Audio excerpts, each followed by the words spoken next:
भरोसा हो स्वीकार देख रहे हैं आप, आपके साथ मैं हूं सुनीता राय शर्मा।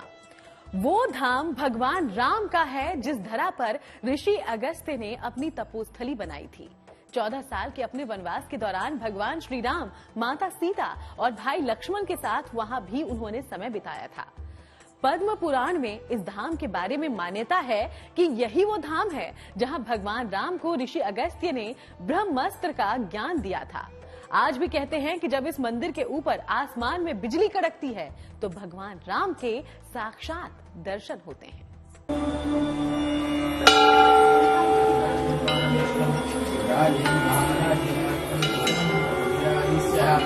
त्रेता युग के आदर्श मर्यादा पुरुषोत्तम श्री राम का धाम,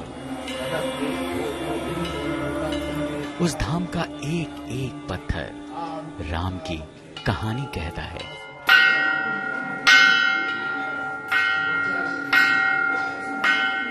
उस धाम की रच रच कण कण में राम की लीला बसती है।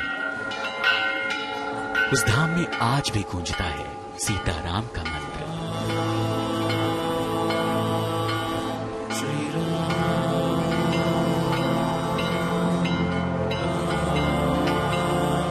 रामायण काल में राम की कथा सुनाता है वो धाम। उस धाम में 4 महीने तक वास किया था विष्णु अवतारी राम ने।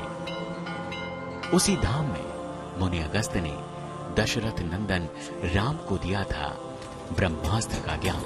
मंगल भवन अमंगल हारी प्रभु दशरथ अचर बिहारी। उसी धाम में राम ने राक्षसों से धरा की मुक्ति का लिया था संकल्प। उसी धाम में लक्ष्मी स्वरूपिणी मां सीता ने बनाई थी अपनी रसोई।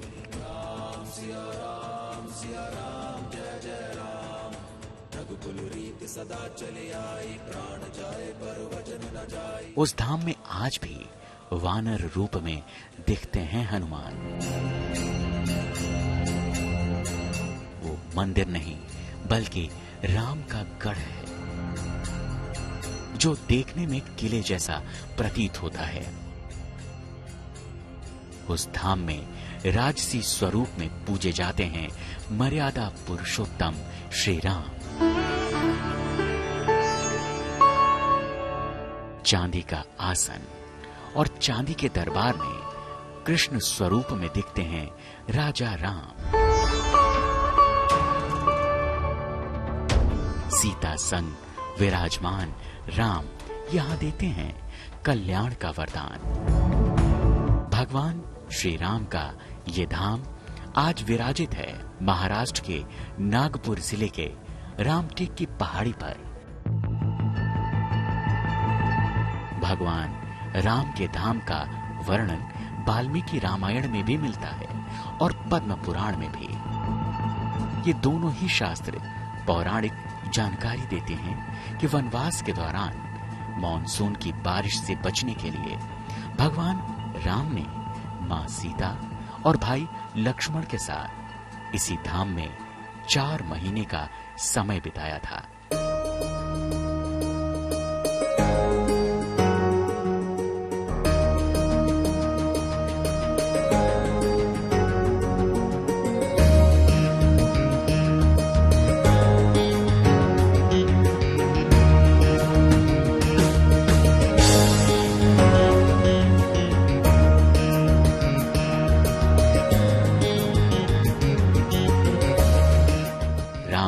इस पहाड़ी पर टिके थे, इसीलिए इस पहाड़ी का नाम राम टेक पड़ गया। इस धाम की स्थापत्य कला अद्भुत है।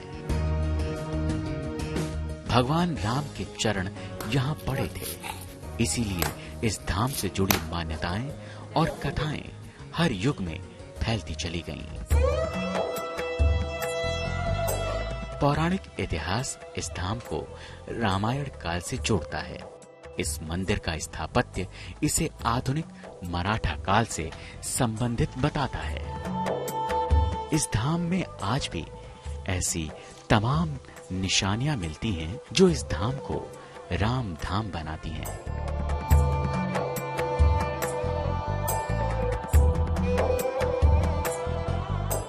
कहते हैं कि ये वही पहला पड़ाव था जहां भगवान राम को रावण के अत्याचार के बारे में जानकारी मिली थी और इसी स्थान पर उन्होंने रावण के संहार का संकल्प किया था।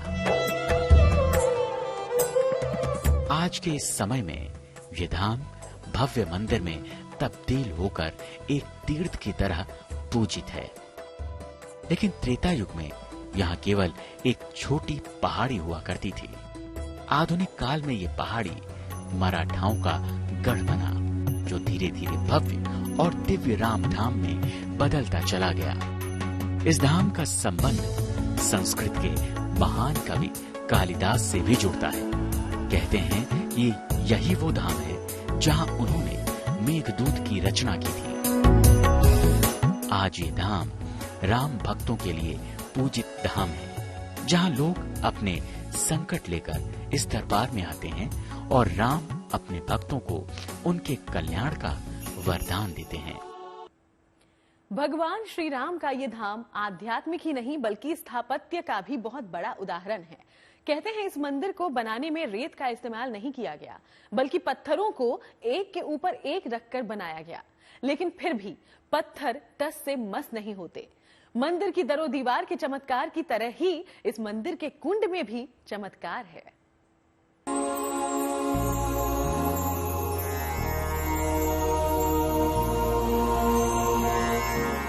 पहाड़ी पर स्थापित इस राम दरबार से पूरे शहर पर राम कृपा बरसती है। पहाड़ी से पूरे शहर की दृष्टि और दृश्य काफी मनोरम दिखते हैं। मंदिर के शिखर की भगवा पताका काफी दूरी पहले से ही राम की शक्ति का ऐलान करती है।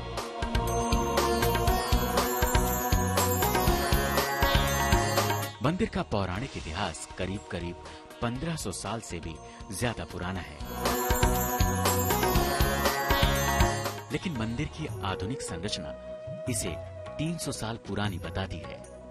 इस धाम से जुड़ी पहली कथा त्रेता युग के रामायण काल की है।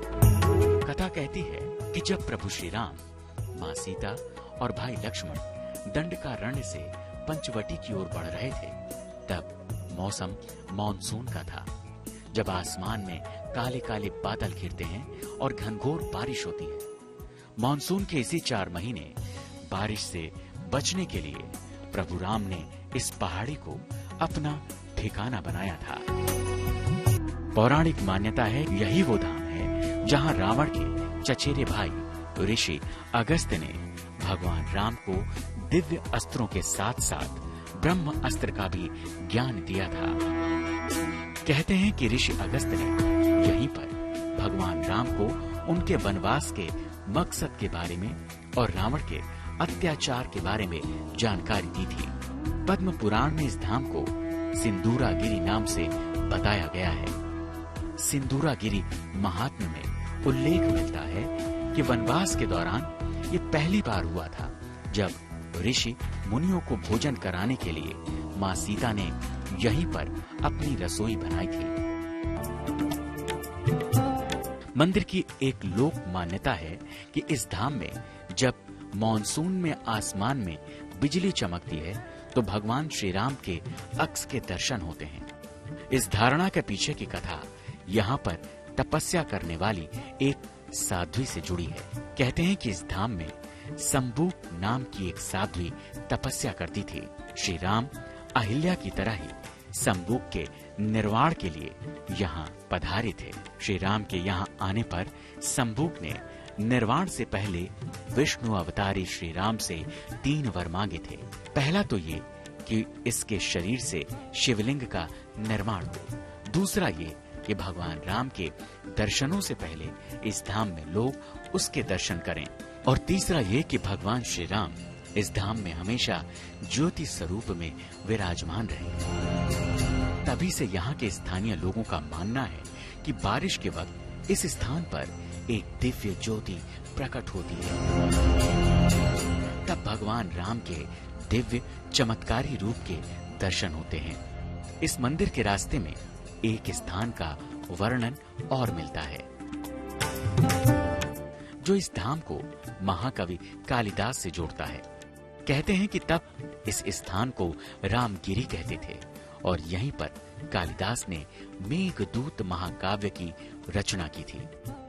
आज के दौर में यह मंदिर भगवान राम के प्रसिद्ध मंदिरों में से एक है। ये खूबसूरत जगह शहर के शोरगुल से अलग श्रद्धालुओं को सुकून प्रदान करती है। रामटेक मंदिर एक छोटी सी पहाड़ी पर बना है। इसकी भव्यता के चलते इस मंदिर को मंदिर नहीं बल्कि किला और गढ़ कहते हैं। रामटेक ही वो जगह है जहां पर महाकवि कालिदास ने महाकाव्य मेघदूत की रचना की थी।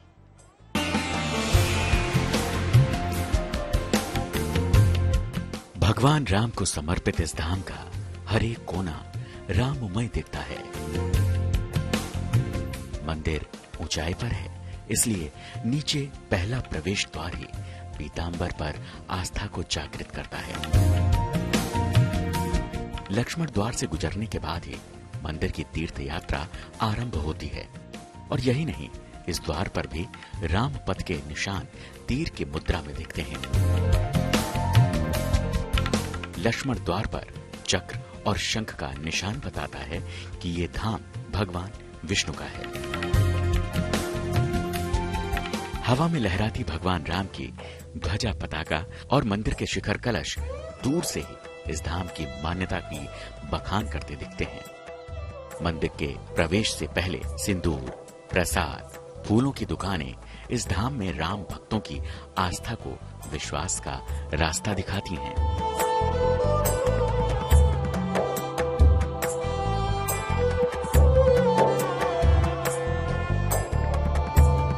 मंदिर में प्रवेश द्वार किसी किले के प्रवेश द्वार जैसा लगता है, भव्य और सुदृढ़।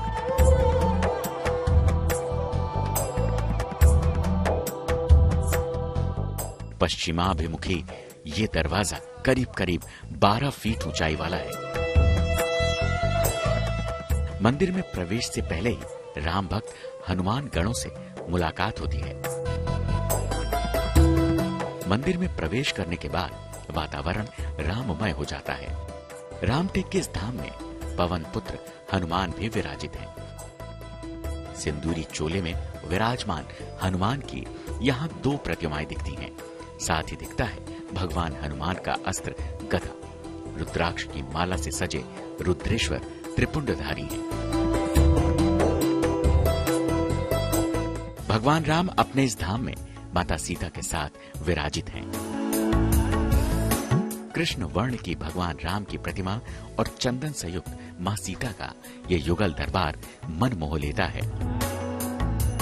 चांदी के दरबार में भगवान की आभा दिव्य दिखती है।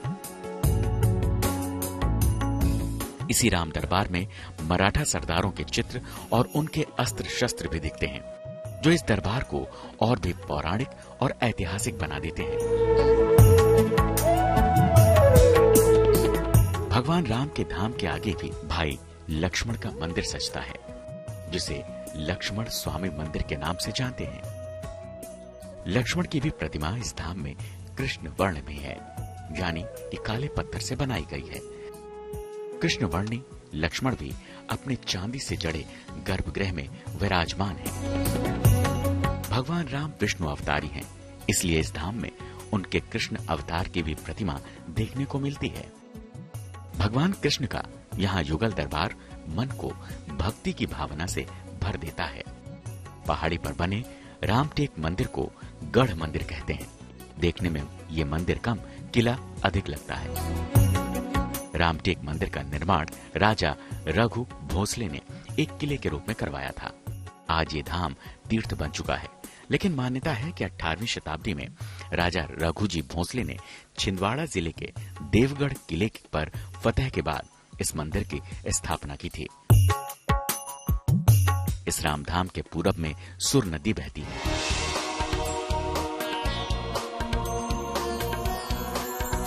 रामटेक का ये गढ़ मंदिर करीब करीब 152 मीटर की ऊंचाई पर पहाड़ी पर स्थित है। मंदिर में भगवान विष्णु के एक और अवतार वाराह भगवान का भी मंदिर दिखता है। मान्यता है कि आधार और वाराह के बीच जो खाली स्थान है, उससे लेटकर पार करने पर मांगी गई हर मुराद पूरी होती है।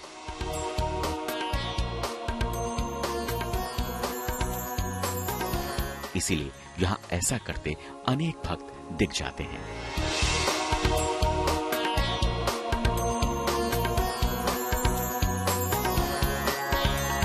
मंदिर के पास ही अंबाला झील का भी मनोरम दृश्य देखने को मिलता है।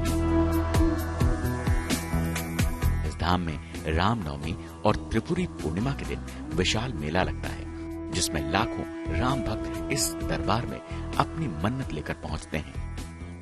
रामटेक के इस राम दरबार में रामनवमी और त्रिपुरी पूर्णिमा के दिन 2 वार्षिक यात्राएं भी निकलती हैं, जिसका उल्लेख लीला चरित्र ग्रंथ में देखने को मिलता है। रामटेक का ये धाम आयुर्वेदाचार्य नागार्जुन के जन्म और उनकी कर्म स्थली भी रहा। नागार्जुन को भारत में रसायन शास्त्र का जनक माना जाता है। रामटेक आज ऐसा राम तीर्थ है जो अपनी आध्यात्मिक विरासत के साथ साथ इस जगह को त्रेता युग से जोड़ता है। तो इसका संबंध महाकवि कालिदास से भी है और आज के इस समाज को भी इस धाम ने हर क्षेत्र में कई महत्वपूर्ण विभूतियां प्रदान की हैं। तो प्रभु श्री राम यूं ही आप सबका उद्धार करते रहें, इसी कामना के साथ, इसी प्रार्थना के साथ हम सबको दीजिए इजाजत। देश दुनिया की मां की तमाम खबरों के लिए आप बने रहिएगा GNT के साथ।